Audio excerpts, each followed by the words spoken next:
Apakah kita merasa diberkati dengan pekabaran rencana keselamatan?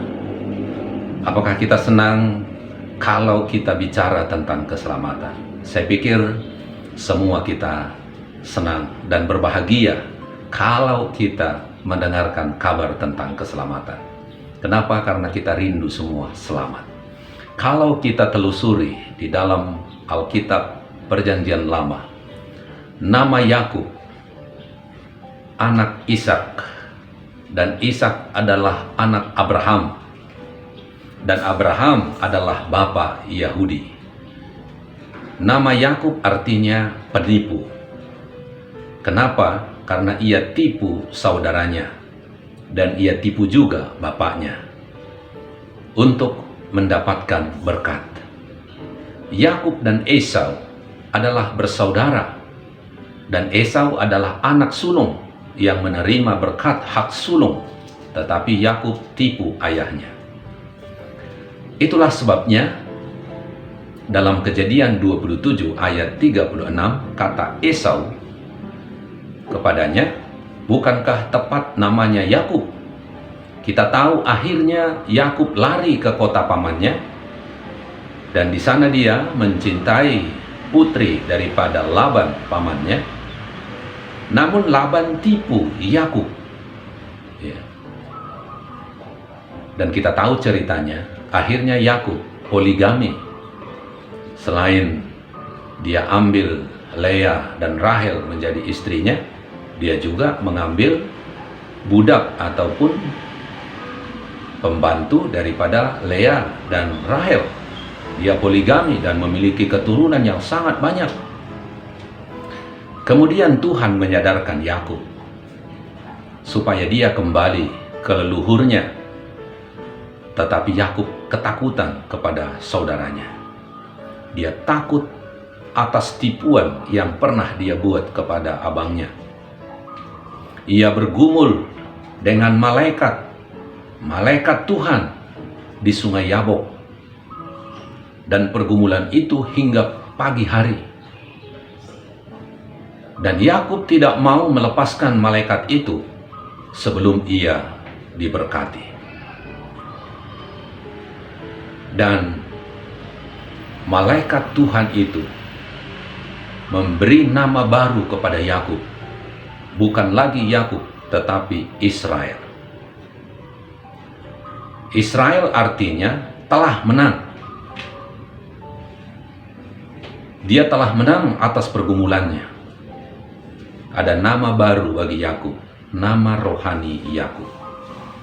Nah, di sini kita lihat bahwa Rasul Paulus pun menuliskannya bahwa tidak semua dari Israel, orang Israel, ada Israel daging, namun Rasul Paulus juga berbicara tentang Israel rohani, Israel perjanjian.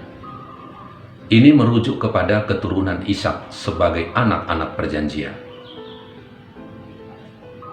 Dalam Yohanes 8 ayat 39, jawab mereka kepadanya, kata Yesus kepada mereka, "Jikalau sekiranya kamu anak-anak Abraham, tentulah kamu mengerjakan pekerjaan yang dikerjakan oleh Abraham." Nah, kalau kita telusuri ayat-ayat lain di dalam Perjanjian Baru dalam Alkitab, kita dapat ringkaskan bahwa baik Yahudi maupun orang kafir yang beriman kepada Yesus Kristus, mereka adalah Israel rohani.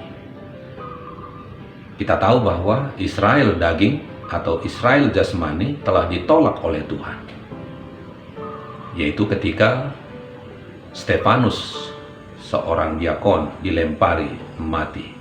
Disitulah terbuka kepada semua kaum bangsa untuk boleh menjadi keturunan Israel rohani. Nah, dalam Galatia 3 ayat 29, "Dan jikalau kamu adalah milik Kristus, maka kamu juga adalah keturunan Abraham dan berhak menerima janji Allah." Inilah berkat istimewa bagi kita di akhir sekarang ini. Nama Israel muncul karena kemenangan. Siapa yang menang? atas pergolakan atau pertentangan yang sangat hebat di atas alam semesta ini. Dia adalah Yesus Kristus. Dan Tuhan punya umat yang sisa, umat yang menang, telah melewati penganiayaan. Kalau kita belajar tentang pelajaran nubuatan, mereka adalah orang-orang yang percaya kepada Yesus dan menuruti segala ketetapan-ketetapannya. Oleh sebab itu, kita adalah bahagian dari Israel rohani. Nama baru rohani kita. Nikodemus katakan, lahir baru melalui baptisan. Baptisan yang diselamkan seperti Yesus masuk ke sungai Yordan adalah baptisan Alkitabiah. Apakah saudara sudah pernah mengalami baptisan seperti baptisan Yesus? Kalau belum, saatnya Anda boleh merindukannya, menyerahkan diri Anda untuk baptisan yang diselamkan seperti Yesus dibaptiskan.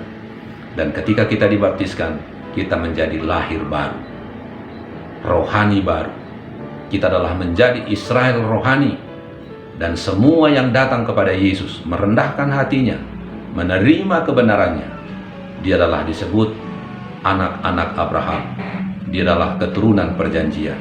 Dia adalah Israel rohani. Semoga ini menjadi berkat istimewa bagi kita. Tuhan memberkati.